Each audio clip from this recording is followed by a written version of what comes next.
चलिए जी, तो आज की क्लास में ना हम रिवैल्यूएशन का एक छोटा सा टॉपिक कर रहे हैं। 12th क्लास में जब भी आप कोई भी चैप्टर रिकॉन्स्टिट्यूशन का स्टार्ट करोगे, रिकॉन्स्टिट्यूशन तो आपको पता ही होगा। रिकॉन्स्टिट्यूशन का मीनिंग क्या होता है? रिकॉन्स्टिट्यूशन का मीनिंग होता है कि जब भी आप change in profit sharing ratio या फिर admission of a new partner या फिर आप रिटायरमेंट या डेथ, अगर इनमें से कोई भी चैप्टर करते हो और डेथ ऑफ ए पार्टनर, तो आपको ना सबसे पहले आपको रीवैल्यूएशन अकाउंट प्रिपेयर करना आना चाहिए या रीवैल्यूएशन अकाउंट की जानकारी होनी चाहिए। तभी जाके आप इन तीनों के चैप्टर को आप प्रिपेयर कर सकते हो या इसका आप कंटिन्यूअस कर सकते हो। तो आज हम रीवैल्यूएशन के बेसिक पॉइंट करेंगे। बहुत सारे बच्चों को लगता है कि रीवैल्यूएशन अकाउंट बहुत ही आसान टॉपिक है, बट उसके कुछ पॉइंट आपको बार बार कंफ्यूज करेंगे। तो जब आप रिवीजन करो तब आप अच्छे से पहले क्या करना, रीवैल्यूएशन अकाउंट को अच्छे स्टडी करना। अगर आपका रीवैल्यूएशन अकाउंट ठीक हो जाएगा तो आपका बाकी सारे पॉइंट भी ठीक होने की संभावना है और आपका 6 या 8 मार्क्स का क्वेश्चन गलत नहीं होगा। ठीक है, तो रीवैल्यूएशन अकाउंट की मैं कुछ बेसिक बातें बता देता हूं आपको। नंबर 1, रीवैल्यूएशन अकाउंट एक नॉमिनल अकाउंट है। क्या है? एक नॉमिनल अकाउंट। ये सभी बच्चों को पता होना चाहिए। तो सर नॉमिनल अकाउंट होता क्या है, पहले ये तो बताओ। नॉमिनल अकाउंट होता है, 11th क्लास में आपने पढ़ा होगा, 3 टाइप के अकाउंट होते हैं हमारे, पर्सनल, रियल और नॉमिनल, जिनके अपने अपने रूल हैं। तो इस पर नॉमिनल अकाउंट रूल है, तो नॉमिनल अकाउंट रूल ही अप्लाई होगा। और नॉमिनल अकाउंट रूल बोलता है कि all expense and loss are transfer in debit side and all income and gains transfer in credit side. तो सर इसका मतलब ये हुआ कि जब भी आप रीवैल्यूएशन अकाउंट प्रिपेयर करो, जो कि मैं छोटा सा एक परफॉर्मा बना के दिखा देता हूं आपको। तो अगर ये डेबिट साइड है तो यहाँ पे सारे एक्सपेंस रिकॉर्ड करोगे या फिर लॉसेस रिकॉर्ड करोगे, और क्रेडिट साइड में सारी इनकम रिकॉर्ड करोगे या फिर गेन्स रिकॉर्ड करोगे। ये आपको बेसिकली पता होना चाहिए। तो सर मुझे ये तो नहीं पता कि कौन कौन से मेरे लिए एक्सपेंस या लॉस हैं और कौन कौन सी इनकम या गेन्स हैं। अगर किसी बच्चे को ये भी नहीं पता तो टेंशन लेने की जरूरत नहीं है। आज की क्लास में हम डिस्कस करेंगे। तो अगर मैं रिवैल्यूएशन अकाउंट का एक परफॉर्मा बनाऊं, तो ये हम एक परफॉर्मा बना लेते हैं।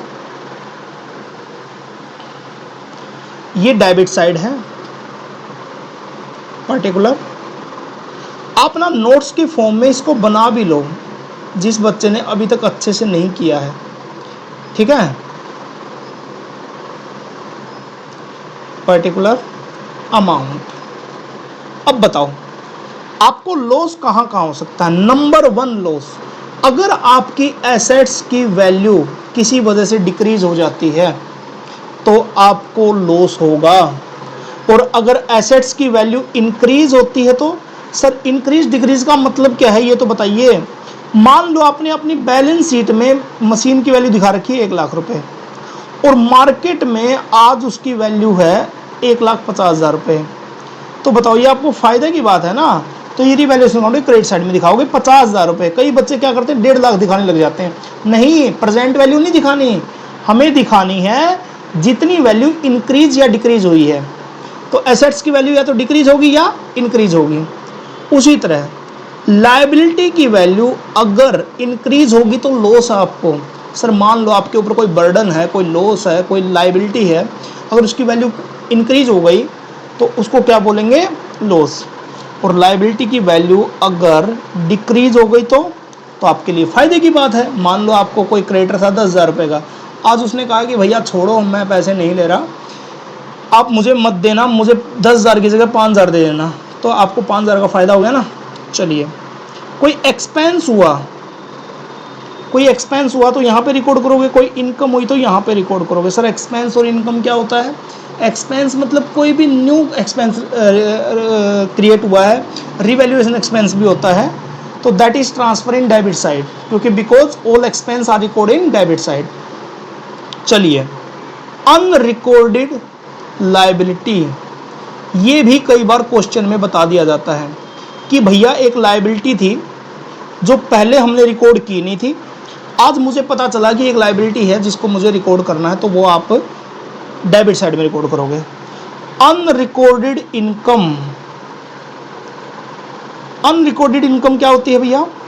कोई ऐसी इनकम जो पहले नहीं थी, यार अनरिकॉर्डेड एसेट्स भी हो सकती है जो पहले नहीं थी आपके, बट अब पता चला आपको कि एक एसेट्स है जो आपको रिकॉर्ड करनी है। अब अगर क्लेम रिजर्व से ज्यादा हो, सर मैं किसकी बात कर रहा हूं यहां पे? मैं मेनली बात कर रहा हूं वर्कमैन कंपनसेशन रिजर्व। मान लो रिजर्व है 1 लाख का और क्लेम है 1.5 लाख का, तो जो एक्स्ट्रा क्लेम है वो रिवैल्यूएशन अकाउंट में शो करोगे आप, एक्स्ट्रा क्लेम। सर अगर रिजर्व क्लेम से ज़्यादा ना हो तो, या क्लेम रिजर्व से ज़्यादा ना हो तो तब आपको रिकॉर्ड करने की जरूरत नहीं है। जैसे मान लो 1 लाख रुपए का रिजर्व है आपका और क्लेम भी 1 लाख तक का है, तो आपको रिवैल्यूएशन अकाउंट में कुछ भी शो करने की जरूरत नहीं है। ये पॉइंट आपको अच्छे से पता होना चाहिए, क्योंकि एग्जाम में जब भी आप करते हो WCR का ट्रीटमेंट करते हो तो ये पॉइंट आपको बार बार कंफ्यूज करेगा ही करेगा। तो आप पहले ये देख लिया करो कि बैलेंस शीट में आपके पास रिजर्व कितना का है और उसका क्लेम कितना है। अगर क्लेम बैलेंस शीट के रिजर्व से ज़्यादा है तो बाकी का क्लेम, क्लेम मतलब आपकी लायबिलिटी, लायबिलिटी रिजर्व से ज़्यादा है तो आपको यहाँ पे शो करनी ही पड़ेगी। समझ में आ गया? इसके अलावा आपको लगभग सारे पॉइंट हो गए हैं। एक बस प्रोविजन फॉर डाउटफुल डेब्ट, अगर आपने क्रिएट किया है, ज़्यादा क्रिएट किया है तो आपके डेबिट साइड में आएगा, और प्रोविजन फॉर डाउटफुल डेब्ट अगर किसी तरह से डिक्रीज हो गया तो हमारा फायदा है। अब आप लास्ट में क्या करोगे? अगर आपकी क्रेडिट साइड ज़्यादा है, डेबिट कम है, तो क्रेडिट में मान लो 1 लाख है, डेबिट में 80,000 है, तो आपको प्रॉफिट हुआ तो प्रॉफिट को डिस्ट्रीब्यूट कर दोगे बिटवीन द पार्टनर्स। ठीक है, ए और बी जितने भी पार्टनर हैं उनमें। सर किस रेशो में करेंगे? हमेशा ये रिवैल्यूएशन अकाउंट ओल्ड रेशो में डिस्ट्रीब्यूट होता है इस साइड, अगर क्रेडिट साइड ज़्यादा तो, और अगर डेबिट साइड ज़्यादा तो इस साइड क्या आएगा? लॉस डिस्ट्रीब्यूट हो जाएगा पार्टनर में, बिटवीन द पार्टनर्स। ठीक है, ये भी किस रेशो में होगा? हमेशा ओल्ड रेशो में होगा। ये पॉइंट मुझे लगता है आपको सारे समझ में आ जाने चाहिए जब आप रिवीजन कर रहे हो। अब हम कुछ पॉइंट कर रहे हैं जो रिवैल्यूएशन अकाउंट के मोस्ट इंपॉर्टेंट पॉइंट हैं, जो आपके एग्जाम में कई बार पूछे गए हैं और बच्चे हमेशा कंफ्यूज रहते हैं इससे। ठीक है, चलिए मैं स्टार्ट करता हूँ यहाँ से। मैंने ये TS ग्रेवाल का क्वेश्चन नंबर 20 उठाया है, कौन से चैप्टर का है देख लेते हैं। ये है प्रॉफिट शेयरिंग रेशियो चैप्टर का इलस्ट्रेशन 20। इसमें आप ध्यान से देखिए, land and building appreciate by 10%, appreciate by 10%। Land and building थी कितने की? 2,60,000, तो 2,60,000 का 10% आपका इंक्रीज हुआ, तो 2,60,000 का 10% कितना होता है? 26,000। That is transfer in credit side और डेबिट साइड? जल्दी से कमेंट करके बताओ। Credit side. रिवैल्यूएशन अकाउंट किस साइड ट्रांसफर होगा? Credit side. तो आप क्या करोगे? अगर आप एक रिवैल्यूएशन अकाउंट बना रहे हो तो रिवैल्यूएशन अकाउंट के क्रेडिट साइड में लैंड एंड बिल्डिंग के नाम से 26,000 रिकॉर्ड कर दोगे। सर मान लो मुझे जनरल एंट्री पूछी गई तो बताओ रिवैल्यूएशन अकाउंट डेबिट हुआ है क्रेडिट हुआ है? क्रेडिट हुआ है, तो रिवैल्यूएशन अकाउंट जनरल एंट्री में भी क्या होगा? क्रेडिट होगा। तो किसकी वजह से क्रेडिट होगा? Land and building. Land and building account debit to revaluation account. General entry बहुत आसान होती है, जो अकाउंट क्रेडिट हुआ है उसको क्रेडिट में ही लिख देंगे। चलिए जी, ये पॉइंट मैंने क्यों बताया? अगले पॉइंट के लिए। नेक्स्ट पॉइंट आपका इससे भी ज्यादा इंपॉर्टेंट है और थोड़ा सा ट्रिकी है। थर्ड पॉइंट, स्टॉक भी इंक्रीज टू, जहां पे टू और बाय आ जाए ना, बाय का मतलब है इतनी वैल्यू से और टू का मतलब है इतनी वैल्यू तक। जहां पे टू आ जाए वहां पे उन दोनों का आपको डिफरेंस लेना पड़ेगा। स्टॉक मतलब पहले था 90, अब कितना है? 1 लाख। तो भैया 1 लाख रुपीज से इंक्रीज नहीं हुआ, 1 लाख तक इंक्रीज हुआ, तो मतलब कितना इंक्रीज हुआ 10,000। तो टू के टाइम पे आपको हमेशा दोनों का डिफरेंस लेना है और बाय के टाइम पे आपको सॉरी आपको सेम लेना है। तो यहाँ पे 10,000 बताओ इंक्रीज हुआ तो रिवैल्यूएशन अकाउंट किस साइड जाएगा? स्टॉक है ना, एसेट्स है, एसेट्स इंक्रीज होगी तो फायदा है, फायदा है तो किस साइड जाएगा? क्रेडिट साइड जाएगा। Stock account debit to revaluation account. इसमें 2 ही पॉइंट ऐसे थे जो आपको बता सकता था मैं, बाकी सारे पॉइंट तो आपको धीरे धीरे आ ही जाएंगे जब आप करोगे। अगर आपको ये पॉइंट भी नहीं आते हैं तो हम डिटेल क्लास भी इसकी डाल देंगे। अभी हम रिवीजन क्लास डाल रहे हैं जो कि आपको बार बार कंफ्यूज करेगी। देखो यहाँ पे WCR भी है, बताओ रिजो कितने का है? 30,000 का। क्लेम कितना है? 10,000। बताओ क्लेम कम है कि ज़्यादा है? क्लेम कम है, तो अब रिवैल्यूएशन अकाउंट में कुछ भी नहीं जाएगा, समझ रहे हो? चलिए next, provision for doubtful date 5% on dieter. Dieter का 5% क्रिएट करना है, 1 लाख का 5%। मैंने यहाँ पे बताया था अभी पॉइंट में 1 लाख का 5% करना है, तो भी मैंने अभी हमने फॉर्मेट में बताया कि प्रोविजन जब भी क्रिएट होता है तो किस साइड होता है? डेबिट साइड पे, समझ रहे हो ना? तो डेबिट साइड पे क्रिएट होगा। तो अब हम इसको देख लेते हैं। 5% किसका? डेटर का। 1 लाख का 5% कितना? 5,000 रुपये। 5,000 रुपये रिकॉर्ड करोगे तो आपको किस साइड रिकॉर्ड करना पड़ेगा? डेबिट साइड या क्रेडिट साइड? आपको किस साइड करना पड़ेगा? डेबिट साइड, क्योंकि प्रोविजन फॉर डाउटफुल डेट आपके लिए लॉस होता है। तो किसका 5%? डेटर का 5,000। तो रिवैल्यूएशन अकाउंट डेबिट हुआ, क्रेडिट हुआ? डेबिट हुआ सर जी, यहाँ पे क्रेडिट नहीं हुआ, लॉस हुआ है। टू किसकी वजह से? प्रोविजन फॉर डाउटफुल डेब्ट। कितने रुपए? 5,000। समझ में आया? इसमें बाकी सारी चीज़ तो एक्सपेंस है, क्रेडिटर है, समथिंग क्रेडिटर की क्लेम नहीं हुए। अगर क्रेडिटर क्लेम नहीं हुए तो हमारा फ़ायदा है, क्रेडिट साइड में चला जाएगा। ठीक है, तो ये आपका छोटे छोटे पॉइंट हैं।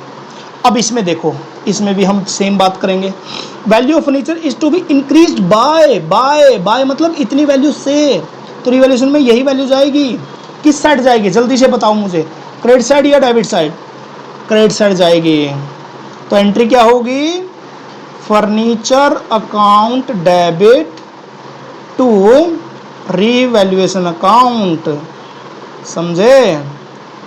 Furniture account debit to revaluation account कितना? 10,000 रुपये। वैल्यू इंक्रीज टू मतलब आज वैल्यू 40 है, पहले 20 थी, तो डिफरेंस लेंगे 2 के टाइम पे डिफरेंस।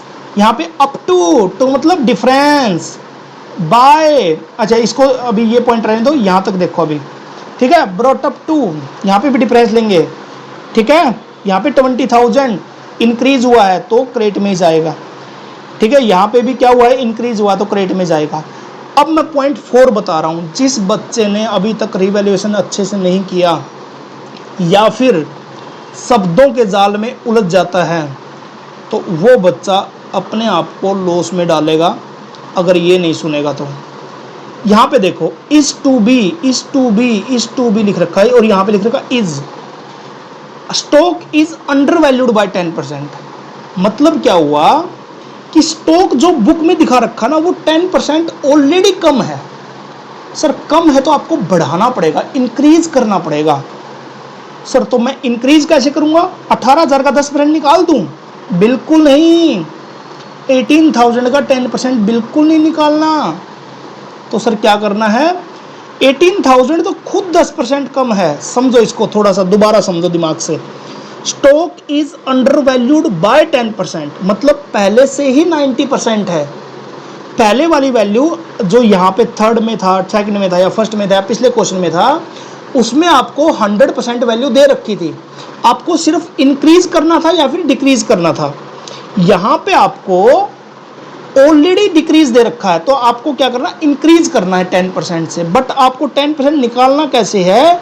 18,000 खुद 90% है। सर ये आपने तो नई बात बता दी। बिल्कुल नहीं है। अगर कोई वैल्यू पहले से ही डिक्रीज है तो उसकी वैल्यू को 100% निकालने के लिए आपको क्या करना पड़ेगा?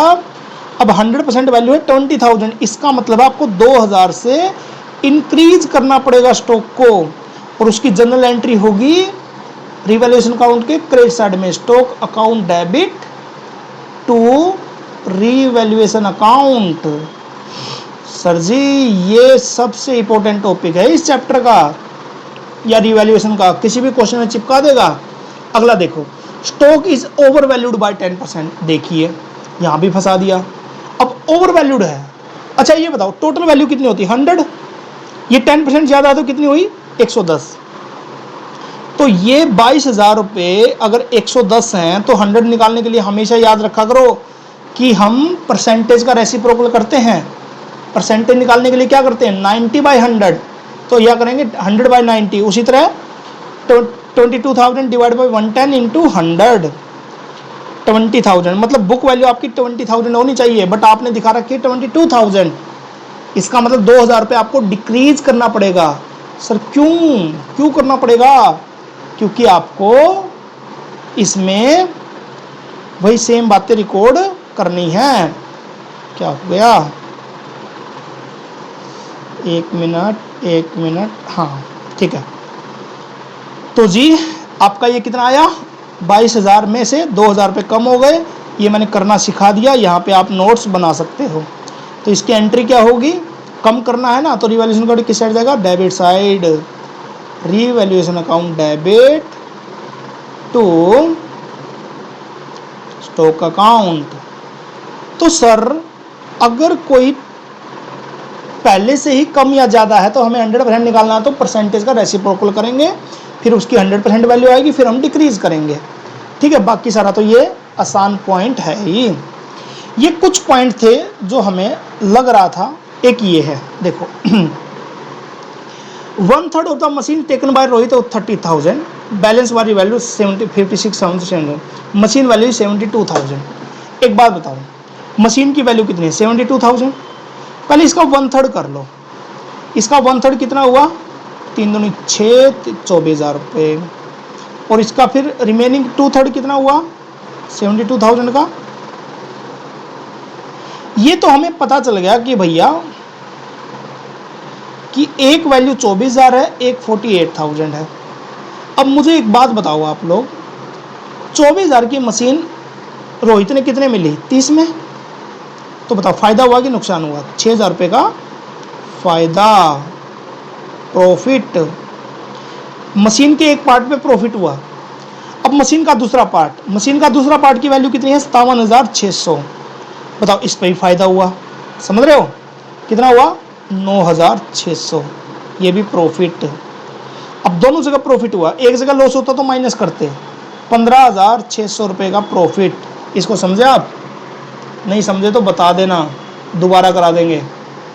तो आपको क्या करना होगा, दोनों का प्रॉफिट अलग अलग निकालना पड़ेगा और फिर रिकॉर्ड करना पड़ेगा, समझे। तो इसलिए अब इसकी एंट्री क्या होगी, प्रॉफिट हुआ तो रिवैल्यूएशन अकाउंट किस साइड जाएगा, क्रेडिट साइड। तो इसकी एंट्री होगी मशीन अकाउंट डेबिट। सर मैं दोनों का प्रॉफिट अलग अलग नहीं दिखा सकता, बिल्कुल नहीं दिखा सकते भैया, आपको अलग अलग करके एक साथ ही दिखाना पड़ेगा। ऐसे तो आप हर मशीन को पता नहीं 10 टुकड़ों में तोड़ दोगे, समझे। Next, insurance premium debit to P&L is 5,000 carried for next year, prepaid expense. एक बात बताओ, प्रीपेड एक्सपेंस आपके लिए एसेट्स होता है कि लायबिलिटी होता है, एसेट्स होता है। और एसेट्स को P&L में थोड़ी दिखाया जाता है। तो एसेट्स आपकी कहाँ पे जाएगी, बैलेंस शीट में।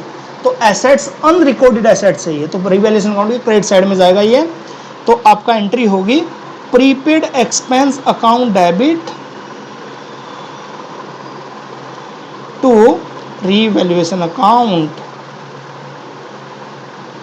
कितने रुपए 5,000 रुपये। चलिए भाई, रिवैल्यूएशन एक्सपेंस इसकी तो एंट्री हो जाएगी। Revaluation account debit to Leena capital expense. Leena को कभी पार्टनर को पे करोगे तो कैश में पे नहीं करोगे, आप कैपिटल अकाउंट के थ्रू पे करोगे, समझे। तो अल्टीमेटली ये आपका टॉपिक हो गया। इस क्वेश्चन में मुझे एक चीज दिखाई दी थी, वो थी प्रोविजन फॉर डाउटफुल डेब्ट, जो आपको बार बार कंफ्यूज करेगा। पहले पुराना पॉइंट जो अभी समझाया उसको अच्छे से कर लेना, फिर इसके ऊपर आना, समझे। कहीं एकदम से इसको हीरो बन जाओ। बताओ आपके डेटर कितना के दिखा रखे हैं आपको 16,000 रुपये के, और प्रोविजन फॉर डाउटफुल डेब्ट कितने का 800 रुपये का। एक बात याद रखना, अगर कोई बैड डेब्ट्स होता है ना मेरा, तो वो प्रोविज़न में से भी माइनस होता है। सर एक बात बताओ मुझे, प्रोविज़न तो आपने 1100 का बना रखा है, बना रखा ना, सॉरी 800 रुपये का, और बैड डेब्ट्स हो गए 1100 रुपये के, ज़्यादा बैड डेब्ट्स हो गए। और मैंने हमेशा क्या कहा है, प्रोविज़न से ज़्यादा अगर बैड डेब्ट्स हों तो हम कहाँ पे ट्रांसफ़र कर देंगे, रिवैल्यूएशन। तो 800 तो यहाँ से माइनस कर देंगे और 300 रुपये कहाँ पे ट्रांसफ़र कर देंगे, रिवैल्यूएशन अकाउंट में। अभी अभी टॉपिक किया था ना हमने कि कोई भी रिजो है, कोई भी प्रोविज़न है, अगर क्लेम उससे ज़्यादा है तो हम कहाँ पे ट्रांसफ़र कर देंगे, रिवैल्यूएशन के डेबिट साइड में। तो ये रिवैल्यूएशन अकाउंट के डेबिट साइड में चला जाएगा, समझे। अब बात करेंगे नया प्रोविज़न क्रिएट करने की। नया प्रोविज़न क्रिएट कैसे करते हैं, डायरेक्टर में से पहले बैड डेब्ट्स माइनस कर दो, ठीक है, और उसका एग्जिस्टिंग रेट से मेंटेन करना है। एग्जिस्टिंग रेट का मतलब है जो परसेंट यहाँ पे मेंटेन की थी सेम परसेंटेज नहीं करनी। तो इसकी परसेंटेज निकालने के लिए क्या करोगे, 800 डिवाइड बाई 16,000 इंटू 100, ठीक है, 5%। तो इसका भी हम कितना करेंगे, 5%। तो 14,900 का हमें 5% कैलकुलेट करना है। तो हम क्या करेंगे, 14,900 का 10% कितना होता है, 1,490 डिवाइड बाय 2, 745 का हमारा नया provision for doubtful date create हो जाएगा। सर ये दोनों ही कहाँ पे जाएंगे, रीवैल्यूएशन के डेबिट साइड में। तो एंट्री क्या हो जाएगी, revaluation account debit 745 plus 300 1045 to provision for doubtful debt, provision 745 का, और 2 बैड डेब्ट्स ये 300 रुपये का। इसके 10 के 5 6 7 केस हैं। अगर सभी बच्चे चाहते हैं कि इसके केस करवाए जाए, क्योंकि डेथ के चैप्टर में या उसके रिटायरमेंट में इसके बहुत सारे पॉइंट हैं, तो कमेंट कर सकते हैं जिससे हम इसके टॉपिक कर लेंगे, ठीक है। Thank you very much. Revaluation account को रिवीजन कीजिए, आपके चैप्टर का सबसे इंपॉर्टेंट टॉपिक में से एक है। धन्यवाद।